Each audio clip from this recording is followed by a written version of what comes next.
لیکن اس غلطی کو قبول نہیں کر سکتے. تو میں اس کے لیے عرض کر رہا ہوں، یہ تیسری شہادتوں کا جو دور شروع ہوا ہے، پہلا شہادتوں کا دور حضور کا دور، دین کو قائم کرنے کی جد و جہد میں جنہوں نے جانیں دی ہیں. دوسرا دور اس دین کے خلاف جو کاؤنٹر ریولوشنری موومنٹس آئی ہیں ان کو رفع کرنے کے لیے جانے دینا. ہزاروں صحابہ کی جانیں اس میں بھی گئی ہیں، وہ سیلمہ ابن کذاب ہو یا مانعین زکوٰۃ ہو، ان کے خلاف جو جہاد ہوا. پھر ظاہر بات ہے کہ حضرت عثمان رضی اللہ تعالیٰ عنہ کے بعد جو فساد ہوا، وہ شہادتیں کیا تھی؟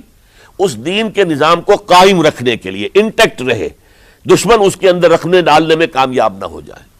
اب تیسرا دور وہ آ رہا ہے کہ جب کہ داخلی طور پر اس نظام خلافت کے اندر زوال شروع ہو رہا ہے، اس زوال کو روکنے کے لیے کہ وہ اپنی اصل جو خلافت کا نظام اللہ نے اور اس کے رسول نے دیا ہے اس کی بنیاد پر قائم رہے، لہذا ہم ریزسٹ کریں گے اس تبدیلی کو اور میدان میں آ کر مقابلہ کریں گے. یہ حضرت عبداللہ ابن زبیر رضی اللہ تعالی عنہما اور حسین ابن علی رضی اللہ تعالی عنہما، اب ان دونوں میں ایک اختلاف ہوا. حضرت عبداللہ ابن زبیر کی رائے یہ تھی کہ یہ مکہ ہے، یہ اللہ کا گھر ہے، یہ حرم ہے، اور یہاں کے لوگ بہت سے برے اثرات سے ابھی تک بچے ہوئے ہیں، پاک ہیں، لہذا ہمیں یہاں رہنا چاہیے. اس کو مرکز بنا کر ظاہر بات ہے اسی مکے سے محمد الرسول اللہ صلی اللہ علیہ وسلم نے دعوت شروع کی تھی، وہیں سے وہ پھیل کر جو ہے ایک عظیم انقلاب کی شکل اس نے اختیار کی تھی، ایک عظیم مملکت جو ہے حضور چھوڑ کر گئے تھے. تو ہمیں مکے میں رہ کر ہی اپنی تحریک شروع کرنی چاہیے. لیکن ادھر حضرت علی کے پاس پیغام آ رہے تھے کوفے سے. کوفہ چونکہ حضرت حسین کے پاس پیغام آ رہے تھے کوفے سے، چونکہ کوفے کو حضرت علی نے دارالخلافہ بنا لیا تھا، اور وہاں سمجھا جاتا تھا کہ حضرت علی کے ہمدرد اور حضرت شیعان علی جنہیں ہم کہیں، ان کے ساتھی ہم خیال یہ لوگ ہیں کثرت کے ساتھ.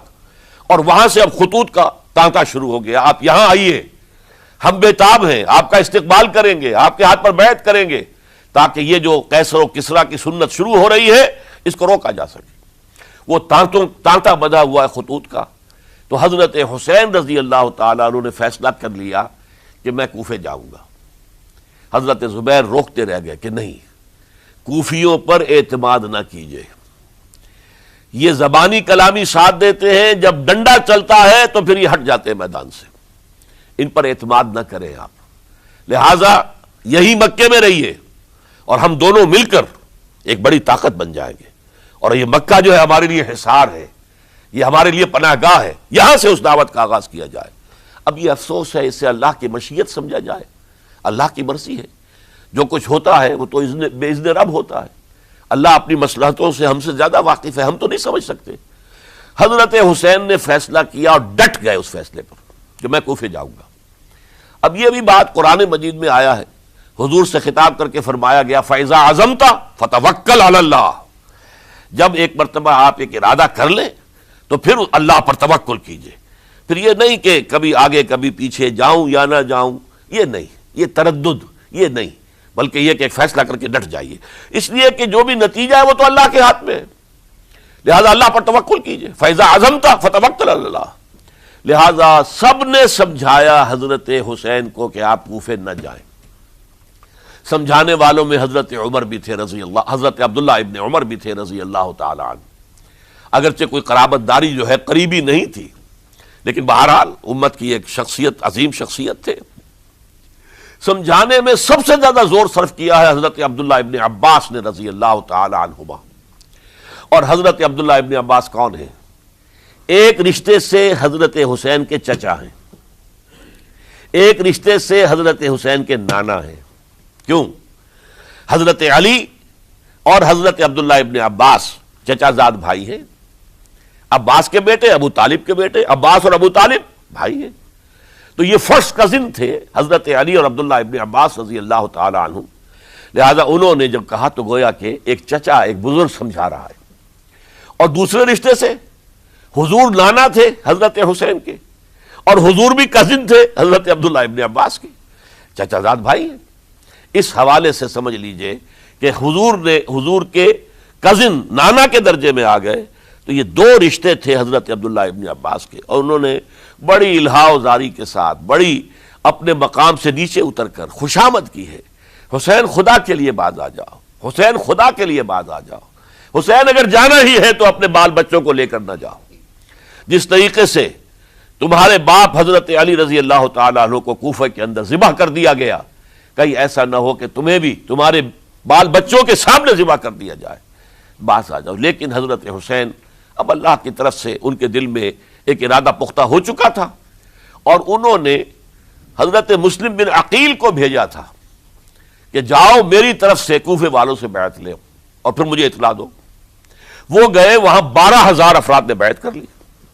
اب ان کا خط آ گیا کہ یہاں تو فضا بالکل ہموار ہے، اتنے لوگوں نے بیعت کی ہے، باقی بھی جیسے ہی آپ سامنے آ جائیں گے سب بیعت کر لیں گے، لہذا یہاں پر وہ ریزسٹنس کے لیے گویا کہ ہمارے پاس طاقت اس کوفے کے اندر بہت مضبوط طاقت ہوگی کہ ہم یزید کی حکومت کے خلاف ریزسٹ کر سکیں۔ اس کے بعد ہوا کیا؟ یزید نے عبید اللہ ابن زیاد کو گورنر بنا کر بھیج دیا۔ یہ شخص تھا بہت ڈنڈا چلانے والا، اس نے سختیاں شروع کی تو بہت سے لوگ اس بیعت سے تائب ہو گئے، لیکن مسلم بن عقیل وہ میدان میں آئے اور ان کے ساتھ ہزاروں آدمی آ گئے جنہوں نے بیعت کی تھی، ابھی تک بیعت پر قائم تھے، اور انہوں نے گورنر کے گھر کا گھیراؤ کر لیا۔ گورنر کے ساتھ 30-40 آدمی تھے کل، وہ چھتوں پر چڑھ گئے، وہاں سے پتھراؤ کیا، اور وہاں سے جو 30-40 آدمی کوفے کے تھے ان سے کہا تم اپنے اپنے لوگوں کو کہو کہ چلے جائیں واپس یہاں سے۔ انہوں نے اوپر سے کہنا شروع کیا، ڈرایا، بہت خوفناک نتیجہ نکلے گا، اب عبید اللہ ابن زیاد تم سب کو ہلاک کر دے گا۔ ایک ایک کر کے بھیڑ چھٹتی چلی گئی اور صرف چند افراد رہ گئے، اور اس کے نتیجے میں حضرت مسلم بن عقیل شہید کر دیے گئے، بلکہ ایک شخص حامی نے انہیں پناہ دی تھی کوفے میں، ان کو بھی قتل کر دیا گیا، شہید کر دیا گیا۔ اس پر یہ ہے کہ انہوں نے ایک شخص کے ذریعے سے پیغام دیا قتل کیے جانے سے پہلے کہ دیکھو میرا تو وقت آ گیا ہے، میں تو اب قتل ہو جاؤں گا، شہید کر دیا جاؤں گا، تو میرا پیغام حسین تک پہنچا دو رضی اللہ تعالی عنہ کہ یہاں یہ بغاوت ہو گئی۔ لوگوں نے، کوفیوں نے، الکوفی لا یوفی، کوفی جو ہے وہ پورا نہیں کرتا اپنے عہد کو اور وفا کو، اس کا ایک ثبوت ہمیں مل گیا ہے، یہ سب کے سب منحرف ہو گئے بیعت سے، آپ جہاں تک آ گئے وہاں سے واپس چلے جائیے۔ جب حضرت حسین کے پاس یہ پیغام پہنچا اور انہوں نے ارادہ کیا کہ ٹھیک ہے یہ تو حالات بدل گئے، لہذا واپس چلنا چاہیے، شاید عبداللہ ابن زبیر کی رائے ہی صحیح ہے، ہمیں مکے ہی میں بیٹھ کر کام کرنا چاہیے۔ لیکن اب جو ہے عرب کا ایک خاص مزاج ہے، حضرت مسلم بن عقیل کے بیٹے آڑے آ گئے، اب ہم اپنے باپ کے خون کا قصاص لیے بغیر نہیں جائیں گے۔ اور حضرت حسین رضی اللہ تعالیٰ عنہ بامروت انسان، شریف النفس انسان، کیسے ممکن تھا غیرت مند غیور انسان وہ کیسے ان کی بات کو رد کر دیتا؟ لہذا اچھا چلو چلتے ہیں کوفے کی طرف۔ آگے بڑھتے چلے گئے، کربلا میں پہنچ گئے، جو کچھ وہاں ہوا ہے پھر آپ کو معلوم ہے۔ اس میں یہ بات ہے پہلے 1000 کا لشکر بھیجا تھا عبید اللہ ابن زیاد نے، اس پر حضرت حسین رضی اللہ تعالیٰ عنہ نے جو باتیں کہیں وہ کچھ اثر انداز ہو گئی۔ ان کا افسر جو تھا حر بن یزید تمیمی، وہ بعد میں حضرت حسین کا حامی ہو گیا اور حضرت حسین کے ساتھ ہی اس کو بھی شہادت نصیب ہوئی۔ پھر دوسرے کو بھیجا عمرو بن سعد۔ عمرو بن سعد بھی ایک بڑی عظیم شخصیت کا بیٹا تھا، حضرت سعد ابن ابی وقاص جو فاتح ایران تھے، اور جن کو غزوہ احد کے موقع پر حضور نے فرمایا تھا کہ اے سعد تیر چلاؤ، میرے ماں باپ تم پر قربان ہوں۔ جبکہ احد میں گھیراؤ کر لیا تھا حضور کا اور کفار قتل کرنے کے لیے ہجوم کر رہے تھے، اور کچھ حضرات تیر چلا چلا کے انہیں پھینک رہے تھے، دور جو ہے ہٹا رہے تھے، ان میں سے حضرت سعد ابن ابی وقاص بھی تھے۔ پھر وہ فاتح ایران تھے، اسی لیے گورنر بن گئے تھے ایران کے۔ سعد جو ہے ان کا بیٹے، یہ عمرو جو ہے یہ اب ایک بڑے صوبے کا گورنر بھی تھا، اس وقت 4000 آدمی دے کر بھیجا، وہ بھی نرمی کرتا رہا، اس نے کوئی تشدد نہیں کیا، اس کے اندر بہرحال اپنے عظیم باپ کے خون کا کچھ اثر تھا۔ لیکن یہ کہ پھر ابن زیاد کو اطلاع مل گئی کہ عمرو ابن سعد جو ہے وہ تو لے تو لال کر رہا ہے، حملہ نہیں کر رہا، قتل نہیں کر رہا، بلکہ یہ کہ وہ تو اس راستہ بھی دینے کے لیے تیار ہے کہ نہ مدینے کی طرف جائیے اور نہ آپ مکے کی طرف جائیے، نہ کوفے کی طرف جائیے، بلکہ آپ چاہے تو دمشق چلے جائیں، یزید سے اپنا معاملہ کر لیں۔ اس پر ابن زیاد نے پھر وہاں سے خط لکھا ہے، میں نے تمہیں اس کام کے لیے بھیجا تھا، میں نے تمہیں حکم دیا تھا حسین سے میری بیعت لو، یعنی میری بیعت کے ذریعے یزید کی بیعت لو اور اسے پکڑ کر لا کر میرے سامنے پیش کرو۔ لہذا پھر اس نے ایک بہت خوخار شخص کو زیادہ فوج دے کر بھیجا ہے، اور وہ جو ہے اس نے آ کر جو ہے شمر نے پھر اس نے فیصلہ کن معاملہ کیا۔ حضرت حسین رضی اللہ تعالیٰ عنہ نے ان دنوں میں جو وہاں گزرے ہیں، جتنے بھی کوفی آئے ہوئے تھے نا، اکثر و بیشتر تو کوفے کے لوگ تھے، ان سے کہا کہ میں خود نہیں آیا، تم نے مجھے بلایا تھا، اے فلاں ابن فلاں کیا تم نے مجھے خط نہیں لکھا تھا کہ آؤ؟ اے فلاں ابن فلاں کیا تم نے مجھے پیغام نہیں بھیجا تھا کہ یہاں تشریف لائیے؟ اور دیکھو میرے پاس تمہارے خطوط موجود ہیں۔ وہ ایک تھیلا جس میں کہ خطوط ہے وہ بھی لا کے میدان میں رکھ دیا۔ یہ حضرت حسین رضی اللہ تعالیٰ عنہ کی شرافت اور اپنی صاف دلی، کوئی اس کے اندر عیاری نہیں تھی ان کے اندر، معاذ اللہ ثم معاذ اللہ، لیکن یہ کہ اس کا نتیجہ اچھا نہیں نکلا۔ نتیجہ کیا نکلا؟ اب انہیں پتا چل گیا کوفیوں کو، اگر اب حسین زندہ دمشق پہنچ گئے یزید کے پاس تو یہ ہم سب کا بھاڑا پھوڑ دیں گے، ہماری شامت آ جائے گی، لہذا اب تو کسی صورت انہیں زندہ نہیں رہنے دینا۔ یہ ایک بڑا اہم واقعہ، نوٹ کر لیجئے اس کو، اس لیے کہ حضرت حسین نے ایک ایک کا نام لے کر، اے فلاں ابن فلاں، اے فلاں ابن فلاں، اے فلاں ابن فلاں، کیا تم نے خط نہیں لکھا تھا؟ کیا تمہارا پیغام نہیں تھا؟ اب انہوں نے دیکھا کہ یہ بھانڈا اگر یزید کے ہاں جا کر پھوڑ دیا گیا تو پھر ہماری خیر نہیں ہوگی۔ یہی وجہ ہے حضرت حسین کو شہید کرنے کے بعد، یہ نوٹ کر لیجئے، 72 آدمی تھے کل، جس کو کہہ لیں لشکر حضرت حسین کا رضی اللہ تعالیٰ عنہ، ان میں سے 20 خاندان بنی ہاشم کے چشم و چراغ تھے۔ وہ بڑی بہادری سے لڑے ہیں، بڑی بہادری سے لڑے، ایک ایک نے لڑ کر جان دی ہے، بہت سو کو مارا ہے۔ یقاتلون فی سبیل اللہ فیقتلون ویقتلون، قتل کر بھی رہے تھے، قتل ہو بھی رہے تھے، ایک ایک کر کے قتل ہو رہے تھے، شہید ہو رہے تھے۔ 20 جو ہے خاندان بنی ہاشم میں سے شہید ہوئے ہیں۔ حضرت حسین رضی اللہ تعالیٰ عنہ کا ایک بہت ہی انفنٹ چھوٹا بچہ وہ بھی شہید ہوا ہے۔ باقی سب مرد، تمام مرد، سوائے ایک حضرت حسین کے بیٹے حضرت علی بن حسین زین العابدین کہلائے بعد میں، وہ بیمار تھے، وہ جنگ میں حصہ نہیں لے سکتے تھے، وہ بچ گئے صرف۔ اچھا، حضرت حسین شہید ہو گئے، یہ ہے 10 محرم الحرام سن 61 ہجری۔ کیا مطلب ہے؟ حضور کے انتقال کے ٹھیک 50 برس بعد، سن 11 ہجری میں حضور کا انتقال، اور سن 61 ہجری میں حضور کے نواسے، اور جن کے بارے میں حضور نے فرمایا سیدہ شباب اہل الجنہ، حضرت حسین شہید کر دیے گئے۔ اور اس کے بعد اس لشکر نے خیموں کو آگ لگا دی۔ یہاں نکتہ سمجھ لیجیے، آگ کیوں لگائی؟ انہیں معلوم تھا ہمارے خلاف ڈاکومنٹری پروف موجود ہے وہاں پر، وہ ہمارے خطوط کے تھیلے وہاں موجود ہیں، اگر وہ باقی رہ گئے تو ہماری شامت آ جائے گی، ہمیں کون بچائے گا؟ ورنہ ظاہر بات ہے کہ اگر تو وہ دشمنی کے انداز میں بات ہوتی تو خواتین کی بھی بے حرمتی کی گئی ہوتی، لیکن نہیں، کسی نے، ظاہر بات ہے کہ خانوادہ نبوت کہ کسی خاتون کی بے حرمتی نہیں کی، قطعاً نہیں کی، قطعاً نہیں کی، قطعاً نہیں کی، لیکن خیمے جلانا ان کی ضرورت تھی تاکہ وہ ریکارڈ جو ہے ان کا وہ تلف ہو جائے، سارے خطوط جو ہیں وہ جل جائیں تاکہ ان کے خلاف ثبوت باقی نہ رہے۔ یہ عظیم سانحہ کربلا ہے۔ اب چونکہ یہ ہماری تاریخ کے ان واقعات میں سے ہے جس پر بہت کچھ اختلافات ہیں، مختلف گروہوں کی تعبیرات بہت مختلف ہیں۔ ایک طرف اہل تشیع کا اپنا بیان ہے، دوسری طرف اہل سنت کا ایک اجماعی بیان ہے، تیسری طرف کچھ ایسے لوگ پیدا ہو گئے ہیں جو حضرت حسین رضی اللہ تعالیٰ عنہ پر الزام لگا رہے ہیں اہل سنت میں سے کہ وہ تو حکومت کے طالب تھے، اقتدار کے خواہشمند تھے، واجب القتل تھے۔ معاذ اللہ ثم معاذ اللہ ثم معاذ اللہ۔ حضرت حسین اگرچہ صغار صحابہ میں سے تھے، یعنی حضور کی حیات طیبہ میں ابھی چھوٹے بچے تھے، لیکن ان کا شمار صحابہ میں ہے۔ اور پھر یہ وہ شخص ہے جو حضور کی گود میں کھیلا ہے، یہ وہ ہے جو حضور کے شانوں کے اوپر جس نے سواری کی ہے۔ علامہ اقبال نے جیسے حضرت اسماعیل کے لیے کہا ہے کہ وہ فیضان نظر تھا یا کہ مکتب کی کرامت تھی، سکھائے کس نے اسماعیل کو آداب فرزندی۔ ظاہر بات ہے حضرت اسماعیل کسی اسکول اور مدرسے دارالعلوم میں پڑھے نہیں تھے کہ وہاں پتہ چلتا کہ والد کا حق کیا ہے۔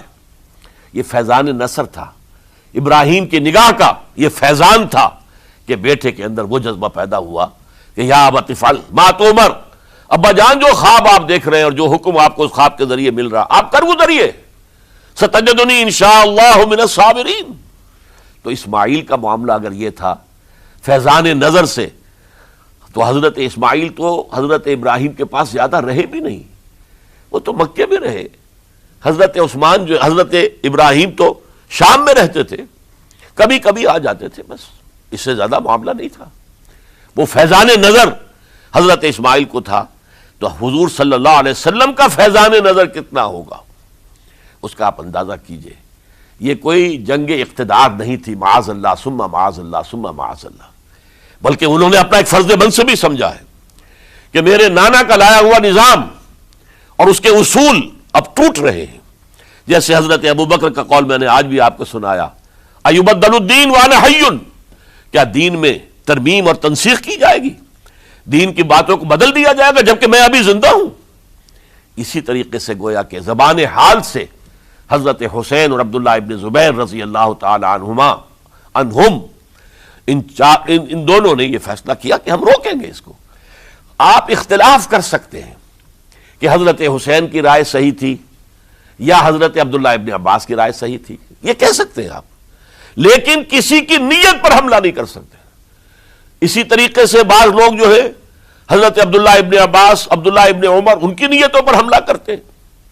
ان کو تو یزید نے دولت سے خرید لیا تھا، معاذ اللہ ثم معاذ اللہ ثم معاذ اللہ۔ یہ دونوں جلیل القدر صحابہ ہیں، یہ تو صغار صحابہ میں سے نہیں ہیں، یہ جوان تھے پورے حضور کے زمانے میں، جنگوں میں حصہ لیا ہے۔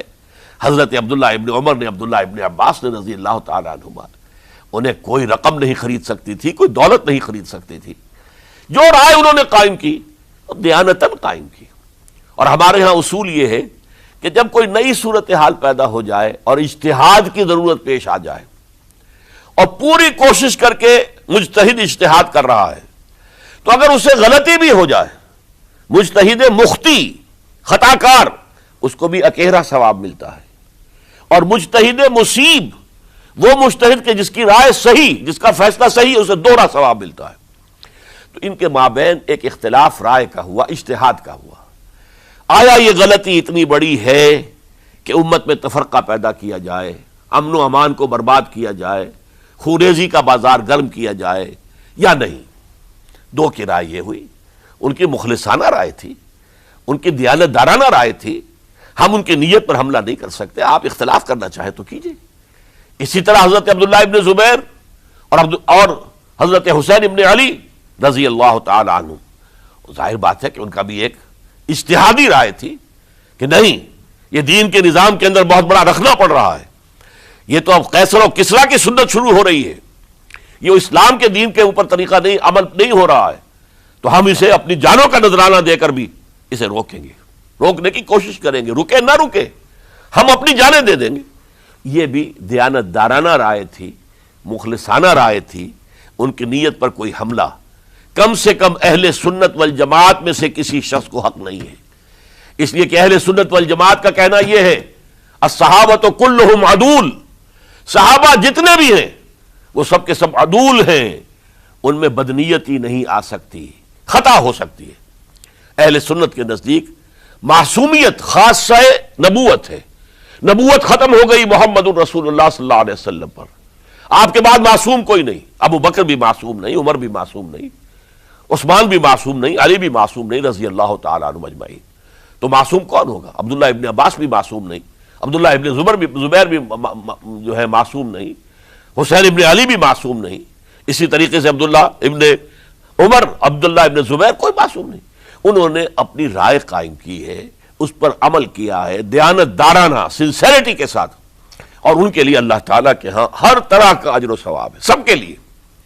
حضرت عبداللہ ابن زبیر کی رائے اس اعتبار سے بہتر ثابت ہوئی، انہوں نے مکے میں پھر حکومت قائم کی، 9 برس تک ان کی حکومت قائم رہی، بنو امیہ ختم نہیں کر سکے اسے۔ سن 73 میں جا کر ان کی شہادت ہوئی ہے، اور ایک مرحلہ تو وہ بھی آیا تھا کہ شام اور مصر کی دونوں صوبے جو ہیں وہ بھی ان کے تحت آ گئے تھے۔ تو واقعہ یہ ہے کہ اگرچہ حضور نے ہمیں منع کیا ہے کہ کبھی یہ نہ کہا کرو کہ ایسا ہوتا تو ایسا ہو جاتا، نہیں، جو ہوا اللہ کی مرضی سے ہوا، اللہ کے اذن سے ہوا۔ حدیث کے الفاظ ہیں ان کلمۃ اللہ تفتح عمل الشیطان، یہ جو لو کاش یہ ہو جاتا، کاش یوں ہو جاتا تو بڑے اچھے نتیجے نکلتے، یہاں سے شیطان کا عمل شروع ہو جاتا ہے۔ ورنہ واقعہ یہ ہے کہ دل سے یہ بات نکلتی ہے، اگر حضرت حسین اور عبداللہ ابن زبیر یکجا ہو جاتے اور مکے کو اپنا مرکز بنا کر جو عظیم مقصد انہوں نے اپنے سامنے رکھا تھا کہ یہ جو روایت غلط آ رہی ہے اسلام کے دینی سیاسی نظام کے اندر، اس کو ہم روکیں گے، تو اللہ تعالیٰ انہیں کامیابی عطا فرما دیتا۔ لیکن یہ پھر ہم کہیں گے ما شاء اللہ کان وما لم یشاء لم یکن، جو اللہ نے چاہا وہ ہوا، اور جو اللہ نے نہیں چاہا وہ نہیں ہوا۔ حضرت حسین کو وہ عظیم شہادت اللہ نے دینی تھی، وہ اونچا مقام عطا کرنا تھا، اور پھر ان کی عظیمت، ان کا صبر، ان کا ثبات، ان کا استقلال، معلوم ہوا کہ اللہ تعالیٰ نے انسانوں کے اندر کتنی کچھ طاقت رکھی ہوئی ہے اور کتنی کچھ صلاحیتیں اللہ نے ودیعت کی ہیں۔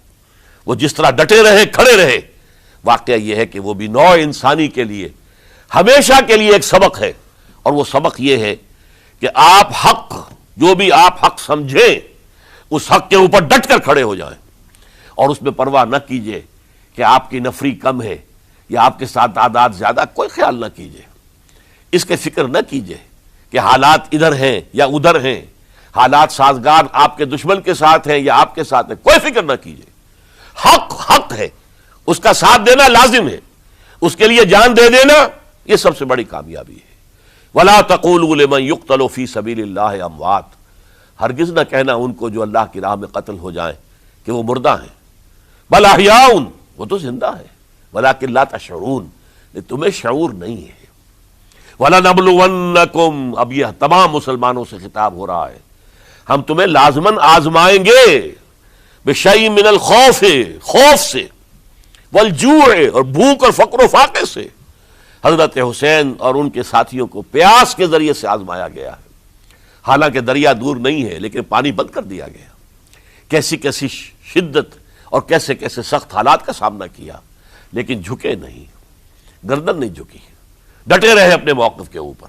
وَلَنَبْلُوَنَّكُمْ بِشَيْءٍ مِّنَ الْخَوْفِ وَالْجُوعِ وَنَقْصٍ مِّنَ الْأَمْوَالِ وَالْأَنفُسِ وَالثَّمَرَاتِ، اور ہم تمہیں جانی اور مالی نقصانات کے ذریعے سے آزمائیں گے۔ وَبَشِّرِ الصَّابِرِينَ، اور اے نبی بشارت دے دیجئے صبر کرنے والوں کو۔ الَّذِينَ إِذَا أَصَابَتْهُمْ مُصِیبَةٌ، وہ کہ جن کو اگر کوئی مصیبت آئے، ان پر نازل ہو جائے، قالوا، تو وہ کہیں گے اِنَّا لِلَّهِ وَإِنَّا إِلَيْهِ راجعون، ہم اللہ ہی کے ہیں، اللہ ہی کی طرف ہمیں لوٹ جانا ہے۔ اولئک علیہم صلوات من ربہم ورحمہ، یہ ہیں وہ جن پر ان کے رب کی طرف سے صلوات ہیں، درود ہے اور رحمت ہے۔ وَأُولَئِكَ هُمُ الْمُهْتَدُونَ، اور یہی ہدایت یافتہ ہیں۔ اللہم ربنا اجعلنا منہم، اللہم ربنا اجعلنا منہم، میرے اور آپ کے لیے سبق یہ ہے، صرف حضرت حسین کا کوئی دن بنا لینا یہ نہیں، ٹھیک ہے یاد تازہ کیجئے، بہت اچھی بات ہے، لیکن اس کا نتیجہ یہ نکلنا چاہیے کہ اگر حضرت حسین نے اپنی ہی نہیں، اپنے خاندان کی، اپنے اعزاء و اقربا کی، اپنے ساتھیوں کی جانوں کی قربانی پیش کر دی حق کے لیے، تو ہمیں بھی فیصلہ اور سبق یہ لینا چاہیے کہ ہمیں حق کا ساتھ دینا ہے، ہر شے بعد بعد، چاہے اس کے نتائج کچھ بھی نکلے۔ اقول قولی ھذا واستغفر اللہ لی ولکم ولسائر المسلمین والمسلمات۔